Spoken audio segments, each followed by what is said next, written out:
What's up, everybody? My name is Godzi, and welcome back to some more Umineko When They Cry Answers Arc. Last episode, we continued with Chapter 5 as we dealt with more of the aftermath of Battler and Erika finding the gold. And Natsuhi got another call from Beatrice, or whoever the heck that weird-ass guy from 19 years ago is.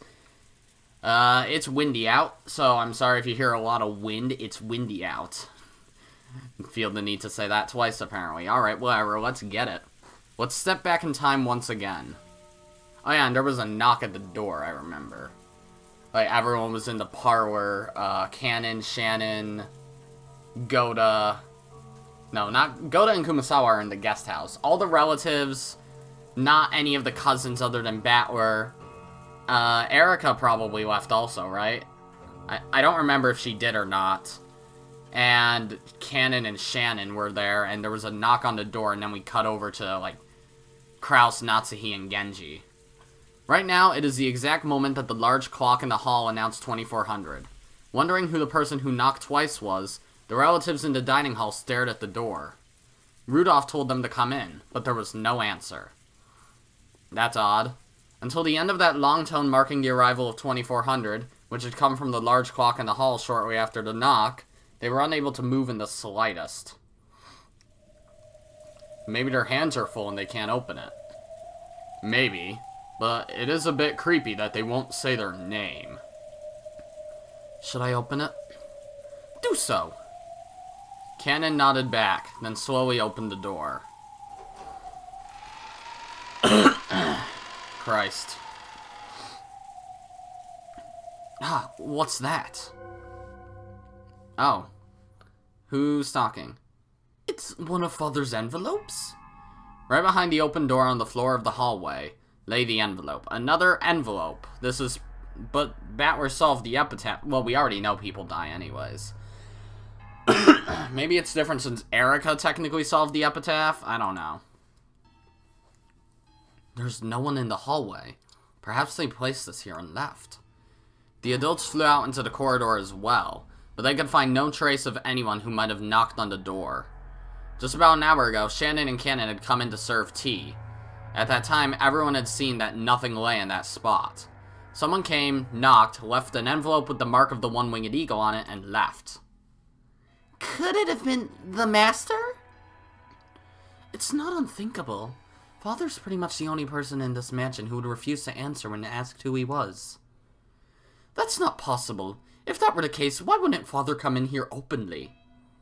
That's right. Father'd probably just barge in here without knocking. The doors and windows of this mansion are locked now, right? In that case, the only people who could have conceivably left that letter there are Kraus, Natsuhi, and Genji.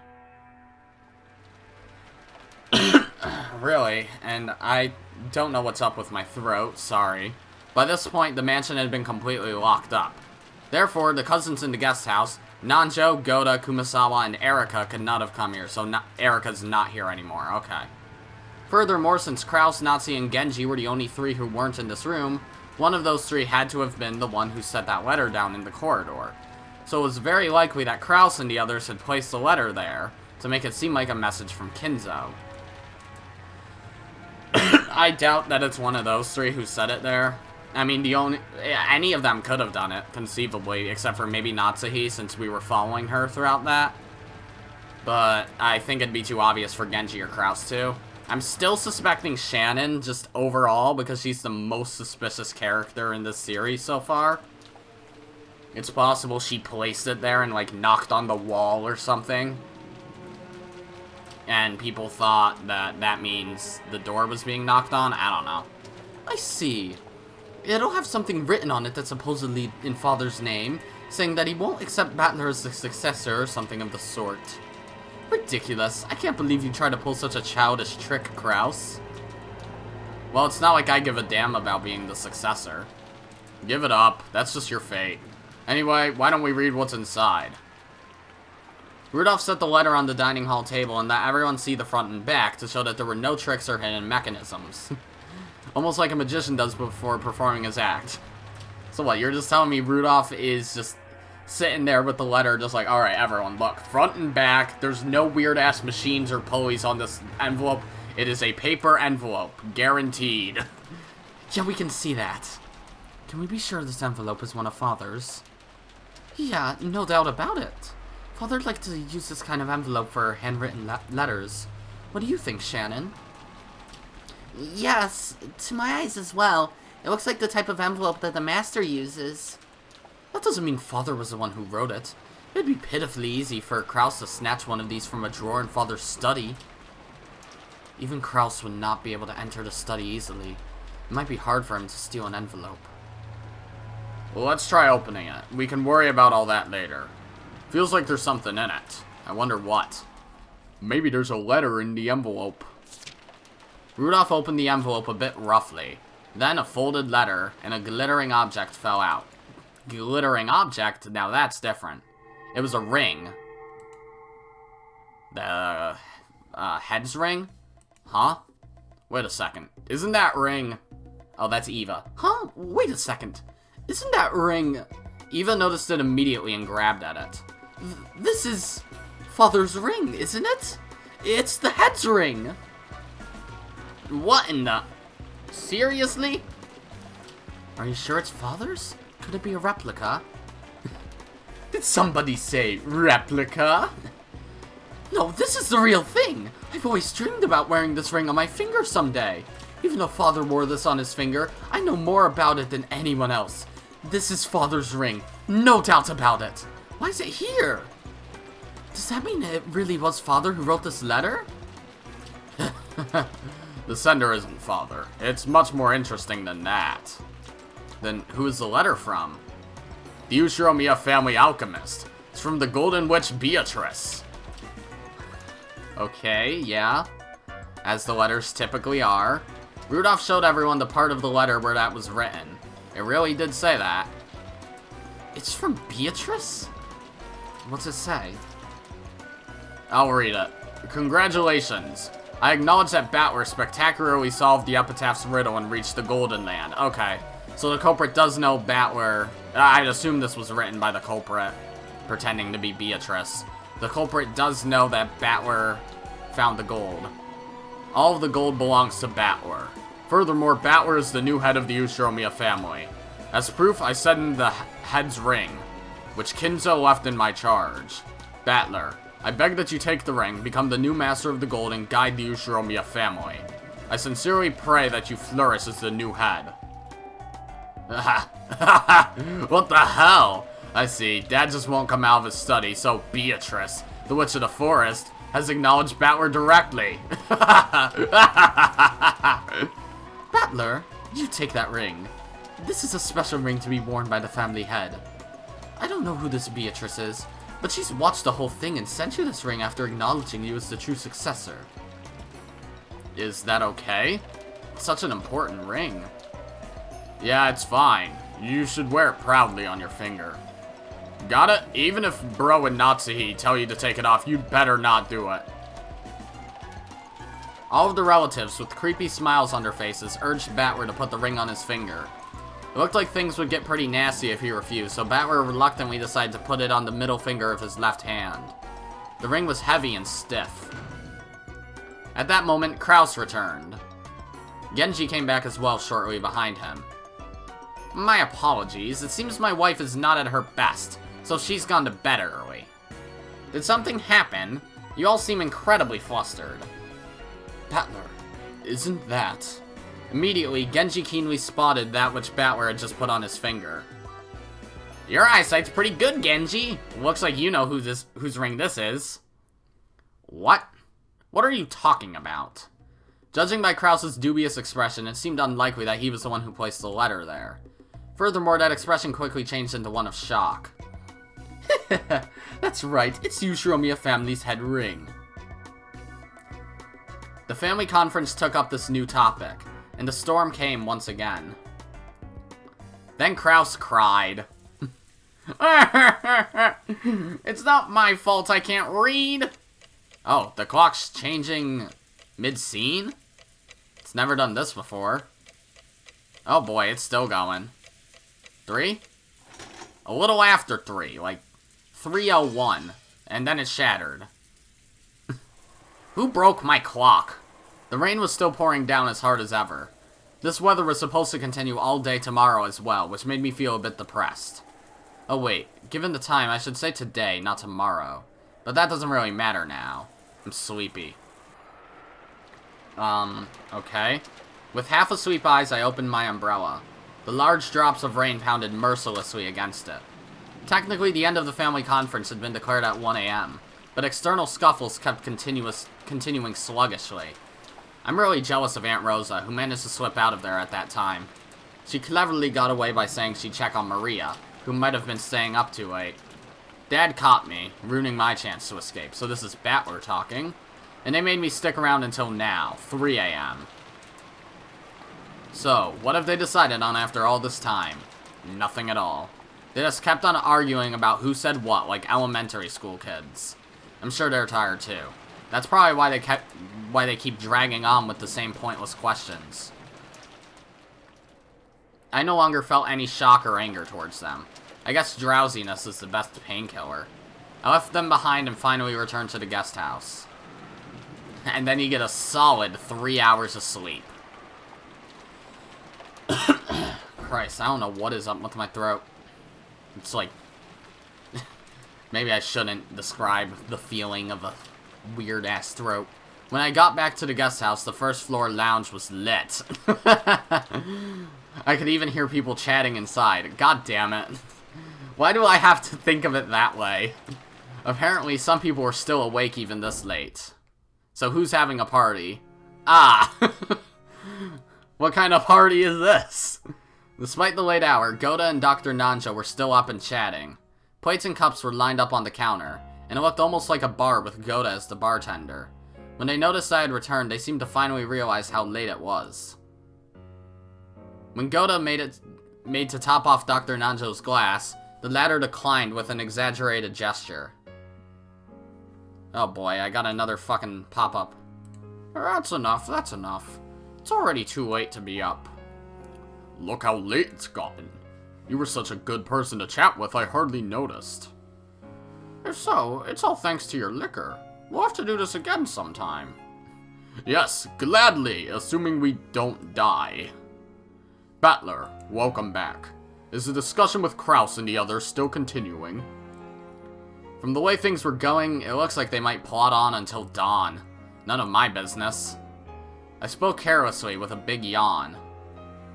Oh, Erika is here too? Wow, this is a odd party. Nanjo, Goda, and Erika. They have quite a lot of stamina. I'm surprised. Oh, so you're here too. With one thing and another, they ended up having a small night party here. And they let me join in. Don't worry, I haven't said a word about that. Erika could be seen on the sofa. She had taken her shoes off and was lounging around as though she owned the place. Erika is very knowledgeable on a variety of subjects. I enjoyed listening to her immensely. Your knowledge truly is extensive. Very impressive for one so young. You're very welcome. I, Fruto Erika, know quite a bit about trifles such as this.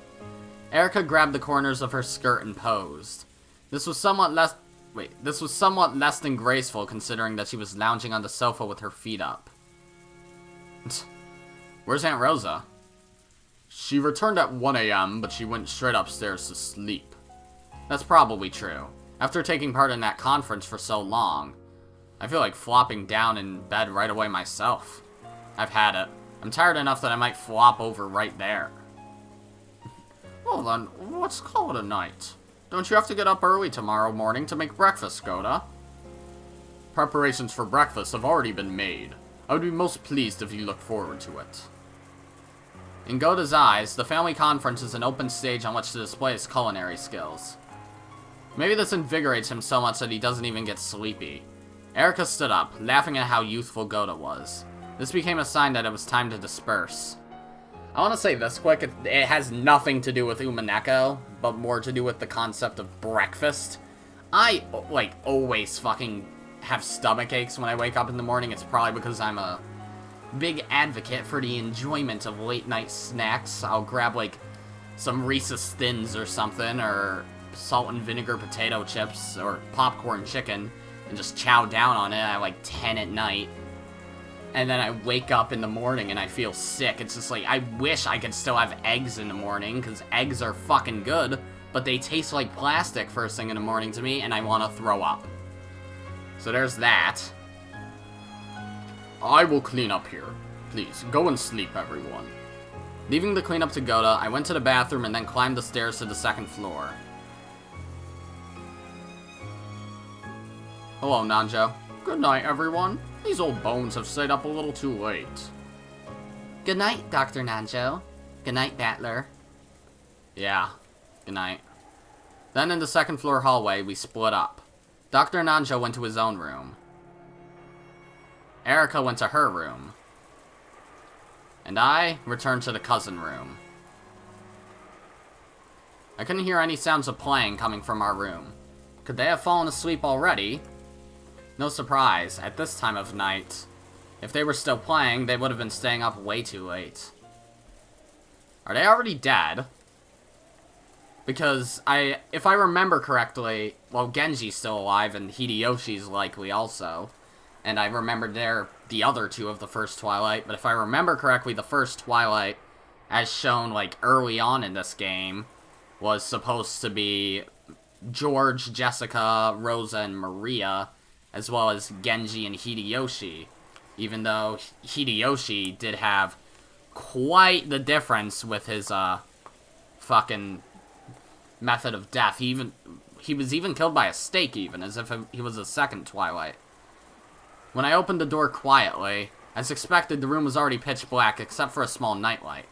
Everyone was already sleeping in their beds. I'm sure they all had a great time and played a ton. Then they probably talked about youthful things and enjoyed staying up late.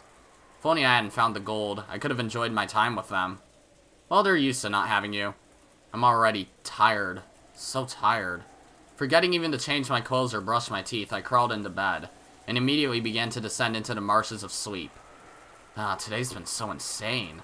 I wonder if that old bastard is still in that family conference now. How does he not get tired?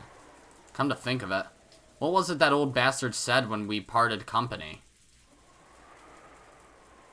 Tomorrow, there's something important I want to talk about, as a family. It's about you. I'm sure it's more stuff about being the successor. I don't even want to hear about it. If I tell you about this, I'll probably be killed. Oh. Yeah, he said something similar like that in the very first game, right? Like the night before he actually died, he said, I'm gonna die tonight. I still don't know what that's about, but apparently he says it in every game. Well, it must not have anything to do about the succession if he said it in the first game, too. I'll kill you whenever you want, you old bastard. And then, what was it he said next? It's about your birth. My birth? Oh. Oh yeah, because I remember towards the end of the fourth game, Beatrice was, like, giving Battler a whole fucking identity crisis. And, Battler couldn't say that he was the son of... I forgot her name. Is it said here? Yeah, Asumu. He couldn't say he was the son of Asumu. So is he actually Kirie's son? Or something? I think that's been heavily implied so far, at least. It's probably it. Yeah. Because that would mean that... Battler and whoever Asumu's son actually were switched at birth.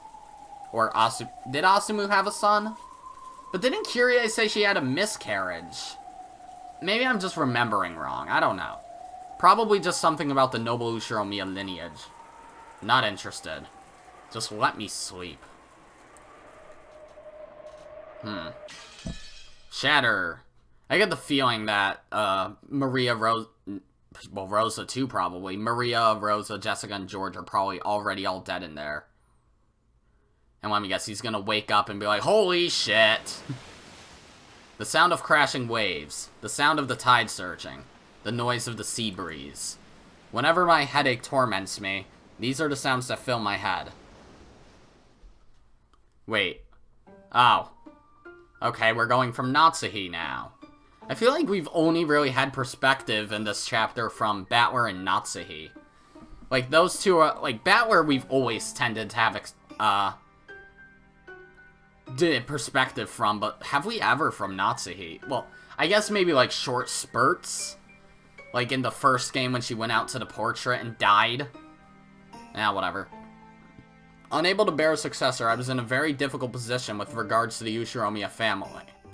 Whenever I heard of a drug or incense that could make you achieve pregnancy, I tried it.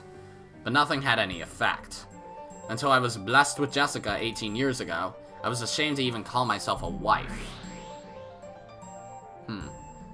Children are created by the efforts of two people and the whims of heaven. It's not fair to place all the blame on yourself. I still don't know what caused my inability to become pregnant. I even went to see noted physicians. I underwent humiliating examinations. But I was always just told that they didn't understand the reason. Even though quite some time has passed since your marriage, you still couldn't bear a child. I see. It's only natural that Eva, who secretly aspired to become the successor, would start getting ideas. And then they had George. Eva tried to convince father that I was a failure as the successor's wife. It was a time when Kinzo was also very disappointed by my husband's repeated business failures. On the other hand, Eva's husband Hideyoshi's business was growing well, completely the opposite of my husband's. He was the only person who could bring father good news. So perhaps father couldn't be blamed if he decided to lend an ear to Eva's words, or even accept them completely. It was all my fault, because I couldn't bear a child. You are sinless. Aren't babies of this country carried here by storks? If anyone is to be judged, blame the stork. Thank you. However, even though he was still in good health then, the head was already well past his prime, and it's not hard to imagine that he wanted to see his grandchildren's faces as soon as possible. Who cares? If he wanted a grandchild, he could have just done what he wanted with that appalling amount of money he had. This is Kinzo, the man who always bragged about how money could create anything. If he wanted a grandchild, why couldn't he just manage something with that money he was so proud of? Yes, that's right. The head gave up on me when I couldn't bear a child, and did just that. The head gave too many charities. Gave too many charities. Okay, I see. Thinking it the duty of anyone in possession of so much money. One among these, an orphanage known as the Fukuin House, there's that again, had been given especially large donations, probably because he had old ties with that place. Ah, the Fukuin House! Furniture came from that place quite often. Yeah, like Shannon, Cannon, and whoever the fuck Lunan is! To provide on-the-job training and preparation for life as a working adult, the head employed Fukuin House children with exceptional grades as servants. All of the servants in the mansion with "on" in their names, such as Shannon, Cannon, Lunan, Manon, and Leon, came from— Okay! Now you're fucking with me even more. Who's Manon and who's Leon? Oh my fucking god. There were quite a lot of them, weren't there? Though most quit after just a few years. That's probably because a few years of wages from working here would earn them more than enough to live on their own. Experience as a servant for the Ushiromiya family would be a wonderful thing to add to their resume. I'm sure it was the head's ambition that they would gain this for themselves, and then spread their wings in society. I see. So an adopted child.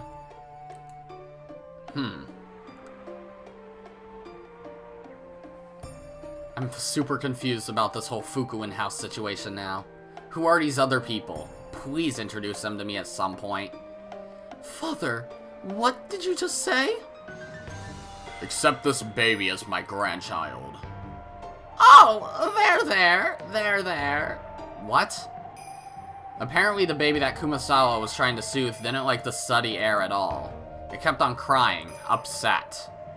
I just realized Kumasawa and, Kinzo, like, look at Kumasawa's art style and then look at Kinzo.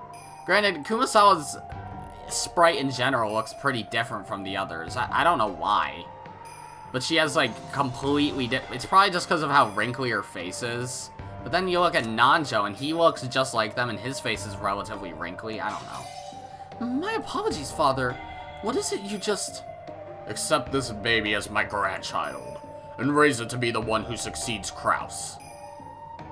In other words, you want me to raise this baby as me and my husband's own child? That's right. It's clear now that you cannot bear children. There must be some sort of defect in your body. Oh, there. Oh, there. Although she couldn't hear our discussion in the slightest, Kumasawa kept on trying to cuddle the baby. This made it cry even louder. What nonsense. If all responsibility of giving birth to children rested with the woman, there'd be no need for men in this world. I've never forgotten the bitter pain I felt that day. It's not as though I didn't want a child. However, no matter how much I prayed, I couldn't get pregnant. Is this child that guy who called Natsuhi? Thinking that something to do with my body might be the cause, I went to see several famous doctors. But even so, no matter how hard I tried, I couldn't become pregnant. And in the end, this was the result. I see. The baby had been picked up by the Fukuen house just recently. Of course, you couldn't help but feel compassion for this child, who was so young and who had already lost its parents' affection. However, it brought me nothing but pain and sadness. It would have been another story if I had suffered to bear this child. But why should I be forced to hold this baby, who not only shared none of my blood, but who was not related to my husband in the slightest either? I don't hate father. If anything, I hated my own body. I detested it. I truly detested my own body for being unable to bear a child. So I prayed. I prayed to both angels and demons, and my wishes were granted by both. For what did you pray to angels? I prayed for a miracle in my body. If there was something wrong with my body, I could accept that. In that case, I wanted to overcome that defect, and somehow be granted the miracle of being given my husband's child. That wish was granted. The next year, you gave birth to Jessica. Okay, gap, hello. And for what did you pray to demons? I couldn't stand it. I hated my body. So I hated this baby, because it made my failure so apparent. What did you wish for? For the first time, I prayed and made wishes to demons. I wished that this baby would just disappear. Huh. And what, this baby survived and still well, obviously survived to this day somewhere else, and learned of this? Okay. Of course, that wish was also granted by demons. On that day, I left the baby with an older servant and went to think about the future in the rose garden. No, that's a lie. I didn't want to think about anything. The baby's cries were annoying, so I ordered the servant to take the baby to a place where I couldn't hear. By a place I couldn't hear, I meant somewhere far away. Yes, I wished for it.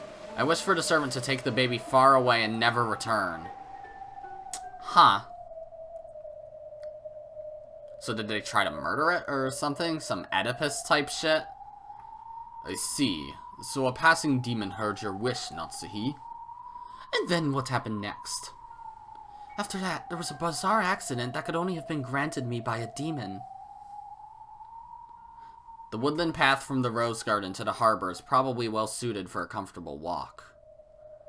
It must surely feel good to occasionally leave the path and walk through a grove of trees, depending on your mood. However, wouldn't that path be fairly hard to travel on when having a walk with a baby in your arms? There was a cliff on the other side. It was about 10 meters tall, I think. You didn't drop the baby, did you? It was rocky below. There was also a fence there. Does it seem at all likely that the servant went to the trouble of walking there holding a baby, and then leaned against the fence? The only conceivable explanation is that she was lured there by the beckoning of a demon. Wait, really? She was lured there, wasn't she? By a demon who heard your wish. And then the servant and the baby fell and died. Wow, okay. They died. They fell from the cliff down to the rocks below. No, they died because I wished it. That means this is... It isn't your fault. There's no need to think about it any further. But it happened because I wished it. No, that's wrong. Even if you wish for something, whether it comes true or not is decided by the whims of gods, demons, and witches. You're sinless. Humans are sinless. You can even say that I killed them. No, I did kill them. I saw your mourning and felt pity, so I lured the servant with the baby to the cliff and guided them down it. Wasn't it just an unfortunate accident? If you can't accept it as an accident, blame it on us. That's why demons exist. That's right. We're here for your sake. It's not like you killed them. Right? We killed them, so you are sinless. So please, don't blame yourself, Natsuhi. What is it with people falling off cliffs and dying on this island, though? Like, first, the real Beatrice did, according to Rosa. And now, according to Natsuhi, a baby and a servant. Is that true? Am I truly sinless? Yeah, you are. Young one who claims revenge for the events of 19 years ago. If you're going to curse someone, curse me. So 19 years ago, huh? However, witches have a patent on curses. Let me take on this fight you're trying to pick with Natsuhi. I'm the Ushiromiya family alchemist, Beatrice the Golden. If anyone picks a fight with the master I serve, I will fight in my master's stead. Revenge for 19 years ago, you say? I'll show you that such is hardly a blink of an eye for a witch who's lived 1,000 years. So you hate Natsuhi for wishing your death 19 years ago? Let me make you remember just who it was that lured you off that cliff. Oh, is this the man on the phone that she's referring to? Well, obviously. As the middle-aged female servant cuddled the sobbing baby, she walked on a small path through the trees. Natsuhi had told her that the baby was too loud, so she had tried to get as far from the rose garden as she could. She was completely unaware as to why she'd gone out of her way to head in this direction. However, the sobbing baby suddenly stopped crying. Something was reflected in its eyes, but the servant couldn't tell what. However, thinking that the baby had stopped because it had taken an interest in something, she headed in the direction of the baby's gaze. Huh. The baby had seen a cloud of gold butterflies disappearing off into the trees. And on the other side of the trees, the servant could see a woman. Hold on. Wasn't there a servant mentioned, like, in Game 1, who followed the... Well, I'd assume this is a different servant, since this one died. But there was a servant who followed the golden butterflies or whatever and fell down the stairs and, like, broke their back. Who? She didn't recognize this person, but it didn't look like anyone who was supposed to be here. The baby stopped crying and stared in that direction.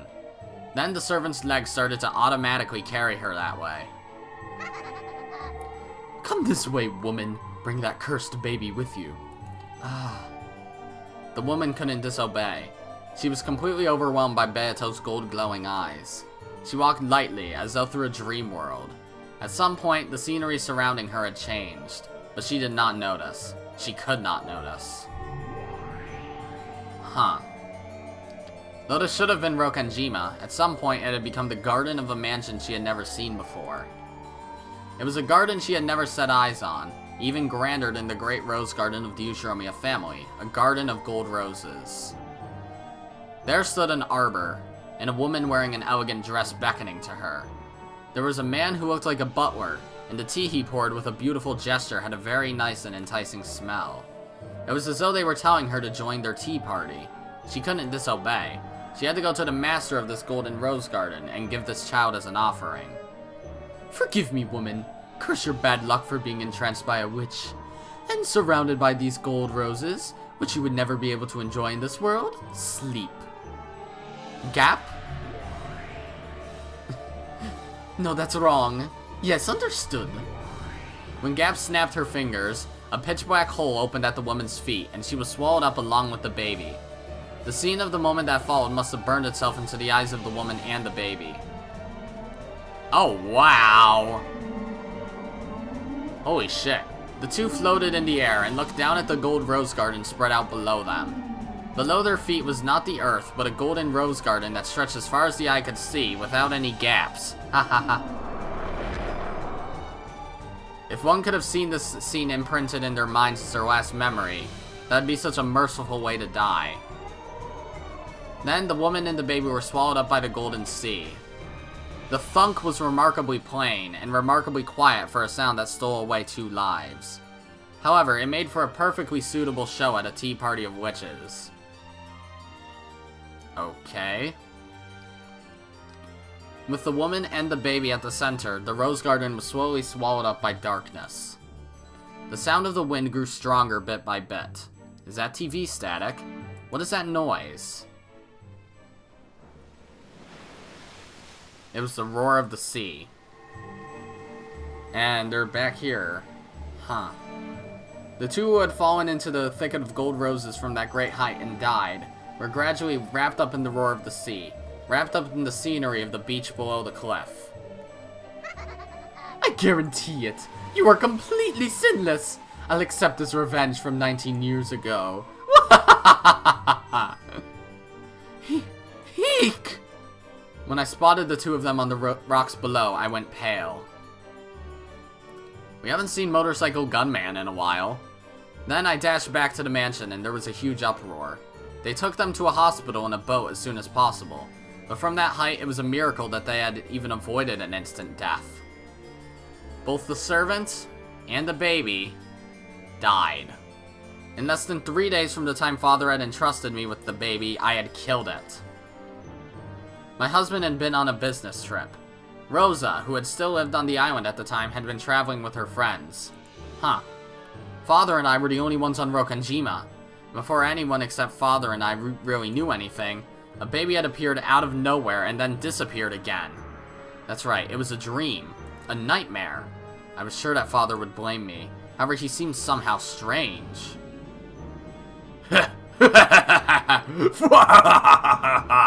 I saw this coming. I knew this would happen. How long will you struggle? How long will it be before you're mine? I have no interest in an empty cage. Throw it away. When Father learned of the accidental death, he kept on laughing and laughing as though there could be no greater pleasure. Enough that just listening to it gave me a creepy feeling. Perhaps something had come loose in his mind. From that day onwards, Father shut himself up inside the world of the occult even more than he ever had before.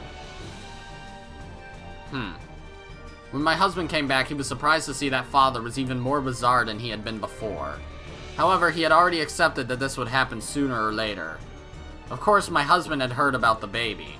However, he told me that it was surely just some whim of Father's and to forget it. So I forgot it. It was an unfortunate accident. No, there wasn't an accident at all. I forgot everything, even that the baby had existed in the first place. After all, it was a twisted nightmare that lasted not even 3 days. That's right, it was all a nightmare. I don't want to remember. The cliff, the broken fence, the roar of the sea, and the cry of the baby. Then why is the baby, still alive? So this baby is the baby from 19 years ago? Of course not. I killed that baby. It no longer exists in this world. Is it someone who thinks they are? Is it like the brother of them? However, there is no red truth in the human world. Nothing can be trusted there. That's odd to say. That's right. Beto definitely killed that baby. However, you might find out that it's alive in the world of humans. Whether it's really alive or not, right? Do you mean to say that it actually survived? After falling to the rocks from that height? I don't know, but calm down. No matter how much this person hates you, it was an accident and that's the truth. If he does hate you, his hatred is completely unjustified. But, even if I didn't lay a finger on him, inside my heart Calm down! No matter who the man from 19 years ago hates or what he yells at you, there's no way the sin he's actually after occurred. So calm down. Why don't I welcome the man from 19 years ago as my guest? Just when the riddle was solved and I thought my job was finished, I've got to entertain this final guest of mine. This begins to grow more interesting. Not only are you protecting Lord Goldsmith's secret, but you also have a 19th guest, as well as a man from 19 years ago. True, since we claim that Kinzo's alive, Erika is the 19th person. And besides that 19th person, we also have a man from 19 years ago? How interesting. I'm getting all fired up. We have no lack of opponents, and I was just lamenting the fact that I had but one guest at my tea party. Come, you fools! Furuto Erika is Lady Bernkastel's piece. In that case, whose piece is the man from 19 years ago? Huh. They never showed up before. Well, have they? They could've. The voice faintly seeping from the other end of the line was Natsuhi's. I understand. I'll go to sleep right now. I won't leave my room and I won't pick up the phone. So don't involve my husband and daughter. Even this begging scream, which would shake the heart of any listener, could be listened to with a cold ruthlessness through the end of the receiver. As long as you follow my orders, I will keep your secret, mother. Do not disobey me. I am already very close by to you. I can easily tell whether you have turned your lights off, or whether you are on the phone. If I wished to, I could even kiss your sleeping face. I'll keep it! I'll keep my promise! So stop it! Just stop it! Stop it! The receiver was slammed down. He knew very well that the way you hang up a phone can leave a nasty aftertaste for the other side. What? It was Lambdadelta the whole time? Well, obviously not. Did the phone call even ever happen then, technically? Man, I have a good guy voice, don't I? What the hell was that? Okay, good night, mother.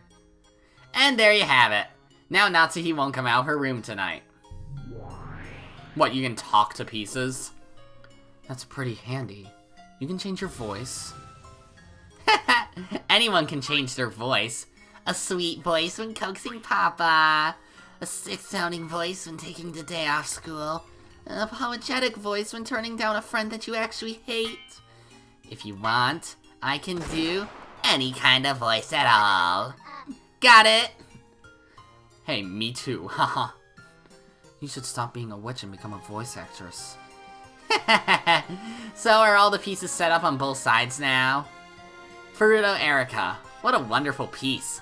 She's a much more suitable piece for you than Angie was, Bern. What? Now, okay. Now you're here. Your praise honors me, Lady Lambdadelta. The pleasure is mine. She really is wonderful. Truly cute. I'd like to make her surrender to the illusion of the witch and see her face twist in humiliation. Hear that? Don't embarrass me, okay? Prove yourself to be a much more useful piece than Angie was. Yes, leave it to me. Lady Bernkastel, my master. I'm nothing like that gloomy, dull-witted, totally uncute piece. You do not make fun of Angie. She's right. That Angie didn't do anything useful except get turned into meat chunks to egg Battler on. I have absolutely no interest in family love or sibling love. The game we want to see is more gruesome and sticky. A grotesque, pop, and cute murder case. Cute. If Natsuhi is the king, then I wonder if that makes Beato the queen. The pack of witches and furniture guarding Natsuhi is less like a set of chess pieces and more like... bowling pins, right? Natsuhi and Beato, Kinzo and illusions of the worthless furniture. Entertain us a bit, will ya? Especially you, Beato. We're already bored of you. This Legend of the Witch Murders game of yours is over already. Your time is over and done with. This game board already belongs to Bern and me. It'll suit you to be reduced to one of our pieces and toyed with for all eternity. Both Natsuhi and Beato are like the guts of a filthy truth, wrapped up in a bit of thin skin. Tearing that to bits and dragging the insides out is one of our few pleasures. Yep, you can have tons of fun with it. Hey, are you watching, Beatrice? Look how much fun can be had playing with your game board. Let me show you. This fifth game's really gonna be fun. Hello, Beatrice. It's a bit sad if we're the only ones having a pleasant chat. Why don't you let Beato talk too? Hear that? I'll give you special permission to talk. What do you hope to gain from this latest game? Nothing, apparently. She said nothing. That's right, that's right. You're the loser who surrendered to Battler. Leave it to me, Kay. I'll put the witch side on top right away. But that means I'll have to sacrifice your piece. Oh, you're still here. The epitaph has been easily solved before the first twilight, and Beatrice, the keeper of the gold, has lost face. Isn't it great that you remain as a piece, as part of Natsuhi's illusion? Well, we're treating you as a pin now instead of a piece, okay? The Golden Witch Beatrice is out of the picture now. You and your furniture have only a minuscule role in my game. A loser's role. Resign yourself to getting blasted away and become Burns in my toy. If you don't like that, why not just tell us to stop? If you do, we'll stop. Except she can't talk. She's saying she doesn't mind. Haha, you're totally a pin. I don't know which one's talking, so I don't care. One of them is, it doesn't matter who. They all laugh. There's no need for a golden witch anymore. All that's needed is a sacrificial doll, so the two witches can enjoy some time playing. Die. Die. Disappear. Confess to your filthy past and your crimes. Speak out your sob story of regret and repentance as you throw yourself off a cliff and die. The Golden Witch will never again have her turn. Ahahahaha! These fucking losers. Man, I wish I could talk. I want to tell them how pitiful they are. Beato. This will probably turn out to be a nasty game. On the surface, it looks very similar to the usual tales. However, there's no respect given to the true main character of this story. This tale was supposed to be one that the Golden Witch Beatrice invited Ushiromiya Battler to see. However, the host has been lost, and there are no longer any guests. The one who did the inviting and the one who was invited are no longer around in this horrible tale. Welcome to the 5th game. End of the Golden Witch. Welcome to the banquet without the guest of honor, hijacked by the evil witches. Ready, Battler? The second day is finally about to start. Just like Beato, I hate slow story progression. Just do what you want. No matter how much you mess things up, I'll definitely reach the truth of this game. It has to be that way. You've got to fight for your little sister's sake as well. Don't worry, Lady Lambdadelta is a far more terrifying opponent than that fool Beatrice, but I'll be giving you plenty of support, so there won't be any problems. Together with me, why don't you finally expose the illusion of the witch this time? I don't give a damn about you. I won't acknowledge anything that didn't exist in Beato's games, so I don't need you. Is now really the time to act tough? Oh well, let's both give it our all, okay? Together, let's tear this illusion of the witch apart. Erika offered me her hand to shake. Instead of just passively ignoring this, I gave her a proactive and clear answer by knocking her hand aside. Looks like he hates shaking hands, just like Angie. Don't worry, I'm a far more useful piece than Angie. I'm nothing at all like shredded meat that couldn't do anything but restore your fighting spirit. Isn't it great that you've been blessed with such a helpful-looking ally? In the past, it was Virgilia and Runaway, and then Angie came as well. And now you have Bern and Erika. There are so many pieces supporting you. So how does it feel knowing that you still can't catch on to the truth despite that? How does it feel? It doesn't matter. This battle is between me and Beato. Everyone else besides us doesn't matter. Oh, is that true? Are you finally standing on your own? You've always had someone helping you, someone sympathetic to you. So I wonder just how far you'll get on your own. Entertain me. Are you gonna talk ever? I'll grab it and take it back. This is our game. No, that's wrong! You two aren't wanted here! Or 3. Giggle, I don't know which one's talking. Probably Bernkastel. Yes, that's true. This is your game. So try taking it back. Let's see how far someone like you, who couldn't even win Beato's games when she went easy on you all over the place, can get in Lambda's completely ruthless game without any help.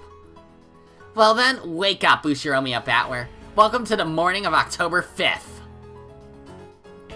Shatter. Shatter. Okay. Man, that's the end of a scene, and we're at 50 minutes, but I'm not going to end yet. I'll go for a small bit more, I guess.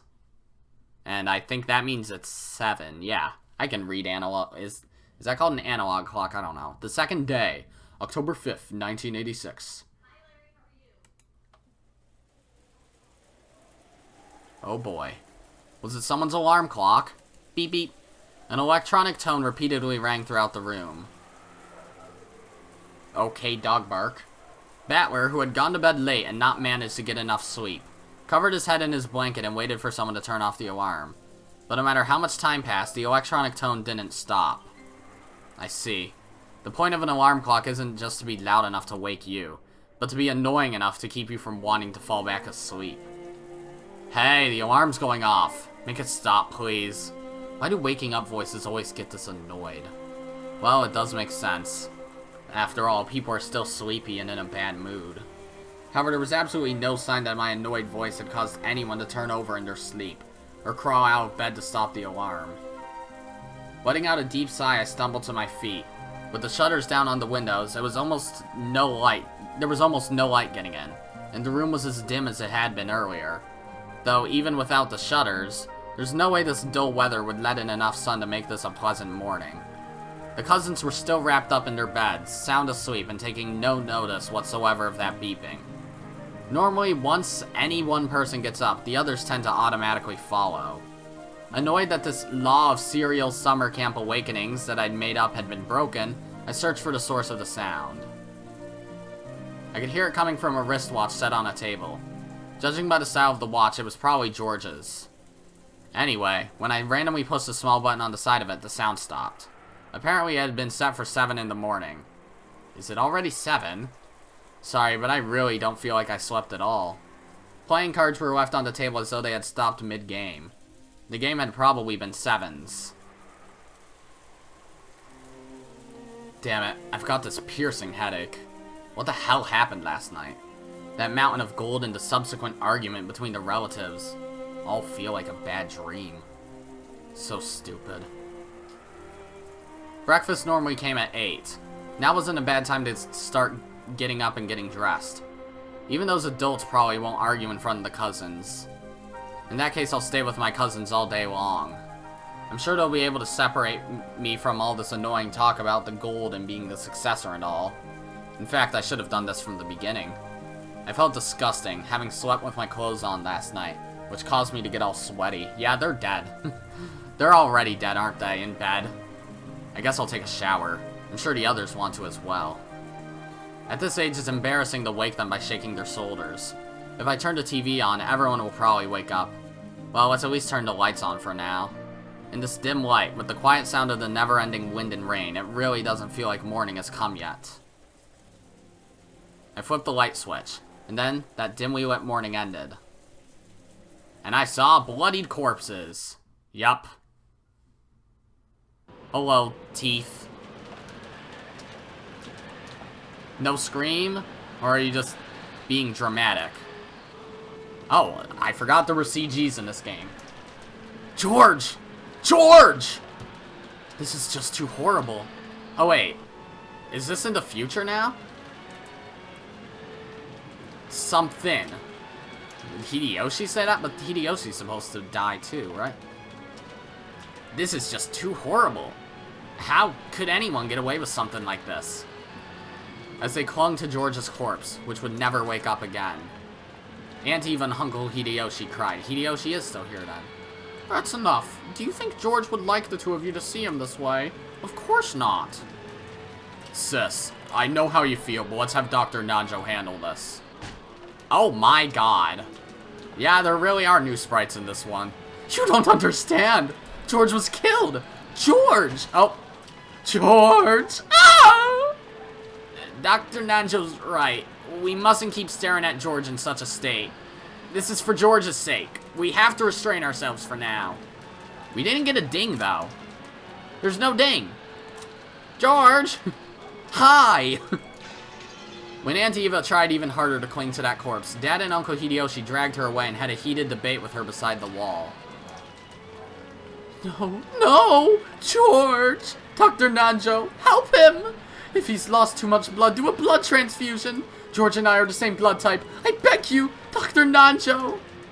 Eva, it pains me to say this, but your blood can't do George any good now. Dr. Nanjo shook his head slightly, then nodded across to where I stood, giving me a signal. I softly pulled the blanket up, covering George's corpse. Are the others dead too? His neck was split wide open. It was probably larger and deeper than his mouth. Would covering that part up make the corpse look neat and clean? Yeah, we never got a ding, even though we know there's a body. It's like the same thing with Chapter 4. We didn't get any dings for really anybody until Battler discovered them. So I'm assuming we're not going to get the dings until the detective finds them. So Battler certainly was the detective in the first 4 games, right? And Erika is here, so Erika would have to discover the corpse. Of course not. The large amount of blood stained the bed a horrible red and black, and even covering him with a blanket couldn't hide the traces. After all, even the blanket had large red-black stains, and covering him with it made his corpse look even more gruesome. So I stripped the blanket off of my bed and placed it on top of the first one. But there were only 2 extra blankets. So, if we covered one more of the corpses, we wouldn't be able to cover any more. Yep, the others are here. I feel bad about the ones we can't cover. But for some reason, times like these make me feel like muttering "don't complain about it being unfair" inside my head. Kyrie. Put blankets over all of them. Wouldn't want them to catch cold. Sure. Kyrie and I started covering the other corpses up to their heads with their blankets, just like George's, so that they wouldn't have to undergo any more shame, with their terrible wounds exposed like this. In one bed rested Jessica. Jessica was exactly the same as George, but without a CG. Though she appeared to be resting quietly in the bed, her neck had been sliced deep and the wound lay open in a brutal way. Maria was the same. Not only Maria, there was one more victim. Lying on the same bed as though they'd been sleeping alongside each other was Aunt Rosa. George, Jessica, Maria, and Aunt Rosa. And there's the ding. Is it the same old... Yeah. Yep. Yeah, that's the same thing. Damn, why these 4 though? And where's Genji? In this room were 4 humans who had been killed, their necks sliced open. They'd probably been like that since last night. I'd returned without noticing anything, gotten in bed and fallen asleep. All of them had a horizontal cut across their throats. I had been forced to see all the way into the depths of those gashes in everyone's throats. At worst, the wounds might have been deep enough to stretch halfway through their necks. If you tried to open it up, you'd probably be able to see that the gash reached all the way to the bone. The wounds were the single gashes on each neck, so if you just covered their necks with your hand, you might be able to persuade yourself that they were merely sleeping. But even so, this frighteningly deep wound was incredibly gruesome. There's no such thing as clean or dirty ways of killing. All methods of killing are equally brutal. But even so, the brutality here was just horrible. And to think I suspected George as the common culprit in the first 4 games at one point. Even though that's impossible for the third. Well, not impossible for the third, more like impossible for the first. But yeah, clearly he's not here if he's the first one dead and there's still no sign of Genji being dead or Hideyoshi, who's supposed to die. Unless he does commit suicide. Well, it was implied that he probably couldn't have, so yeah. And there was one more thing that adorned these brutal murders, making them even more unsettling. Ah. Drawn very large on the wall was something like an eerie magic circle. It was drawn in a bright red paint that looked like blood. It made it look as though some creepy ceremony had taken place in this room. But why just 4 bodies in this room? Like, it's not always that the 6 bodies of the first Twilight are in the same room. Like, there was the garden shed, the chapel, and the dining hall in the first, second, and fourth games respectively. But then in the third game, there was like it was 6 different rooms. The parlor, the boiler room, a guest room, the VIP room, a waiting room on the 3rd floor. That one I'm not sure if I'm remembering correctly. Wherever Goda died, it was on the 3rd floor. And the chapel. It was drawn in a bright red paint that looked like... Yeah, I already read that. With the 4 of them offered as human sacrifices. However, that wasn't what we were concerned about. No one has a heart so cold that they could witness the deaths of those close to them. and still worry about some scribbles on the wall. Except for Erika, probably. Yeah, hi. Well, a murder happened, and it's already confirmed that it wasn't me. Holy shit. Good morning, everyone. Oh, Team Magma's back. Oh, what a wonderful magic circle. The girl who bragged that she drew more pleasure from the process of exposing the truth than the truth itself, and who went so far as to call herself an intellectual rapist, appeared in the hall. When she saw the extraordinarily creepy magic circle in this gruesome room, I heard what was unmistakably a sigh of admiration escape her lips. You, don't come in here. I just heard about it in the corridor. It's 4 people who have passed away, correct? Allow me to express my sincere regrets. On Erika's face, no, that's not it. It was in her eyes. In Erika's eyes, I could see an indiscreet smile that was hard to describe. She's smiling anyway. She found this interesting. She found the outbreak of a crime interesting. It was like the smile of a kid off to the side of the stage just before her turn to appear in a school play. Sorry, Erika, we're busy at the moment. Could you wait in your room? Well, we can't have that. It's a detective's right to investigate the scene. Oh, come on. Don't be like that. We're saying that we have no business with you. Now's the time for outsiders like you to stand back. In my personal opinion, only third-rate mysteries have a suspect who tries to interfere with the investigation, and then turns out to be the culprit. Who gives a damn about what you want? Get out! You aren't wanted here! Erika, I'm really sorry, but could you go back to your room? We're busy right now. George? Stand back. I can't investigate the scene like this. If it's necessary, we'll do it ourselves. The police will do it. Like hell, you have the right to bring more shame to everyone's remains than they've already endured.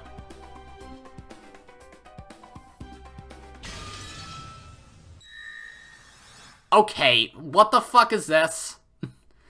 First off, her eyes are blank. She's going full psycho now. And she's using the red truth on the board. Detective's authority. The detective has the right to inspect all crime scenes. Stand back, Ushiromiya Battler. This is an official privilege of this game which the human side has accepted. Those words, which seemed to be utterly ridiculous at first, were words of power that had come from a world on a much higher plane than the one they were in. So Erika, as a piece, is aware of her being a piece and a detective? That's odd. Battler was thrown back by an unseen power and landed on his butt. Struck silent by this quiet intensity, nobody was able to prevent Erika from entering the room, suffocated by this bizarre atmosphere. Don't worry, my goal is not to profane the dignity of the deceased. It's not like I want to peek into something as disgusting as a slit through someone's neck. I want to know something completely different.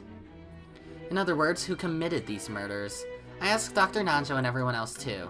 In particular, the first one to discover them, Battler. There are many things I want to question you about, so I request your cooperation. Like I said, by what authority are you doing this? And she does it again. Because I am the detective. Battler couldn't argue against this incomprehensible nonsense. No, he wasn't permitted to argue. It was a restriction placed on pieces. Odd. Erika summoned Dr. Nanjo and heard the details of his preliminary examination on the corpses. Normally, he wouldn't have spoken of that to an outsider so casually. However, for some reason, the atmosphere about the place had become one in which hiding things from Erika was forbidden. That's really odd. Okay, let's enjoy this first twilight of Lambdas. 4 corpses? That's 2 corpses short. Well, she doesn't necessarily need to have 6 people killed, but that's how we've been playing. That girl isn't completely clueless, so she must have killed 2 more people somewhere. On the wall was a magic circle representing the first twilight, similar to the ones in Beato's games. Haha, that girl likes to talk tough, but I wonder just how closely she'll be able to imitate Beato. That Hebrew sure is crappy. It isn't written exactly right. Oh, come on, hello. Finally a steak shows up. What the heck? What's going on? Why is there a magic circle? That's a new expression. Hello, Asmodeus. I'll bet they wanted to copy Beatrice. Ha! What a crappy magic circle. Hello, Satan. This isn't just a copycat. Some human went out of their way to draw that, so they can make it look like Beatrice did this. Anyway, let's report to Beatrice about this. Even though we are already up to our eyeballs just protecting Goldsmith's secret, what a pain. But these murders have no beauty to them at all. It isn't really a closed room, and there's nothing impossible about it. Such pitiful murders aren't worthy of Beatrice at all. Frutal Erika, an unexpected crime and an unexpected woman, and the unexpected man from 19 years ago. And if you add in the fact that Battler's already solved the epitaph, this game is completely different from normal. What the heck's going on? Let's go. Yes, sister.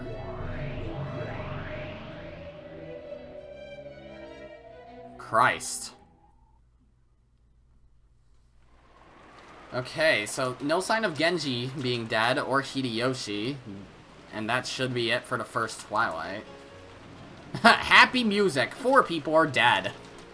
Well, I guess this is a decent place to end this episode then. So, if you liked this episode, be sure to press the like button. And if you didn't like it, fuck you too. Remember to subscribe, follow me on Twitter, and hit that notification bell to stay up to date on all my videos and stuff. And as always, my name is Godzi, and I will see you all next time. Goodbye!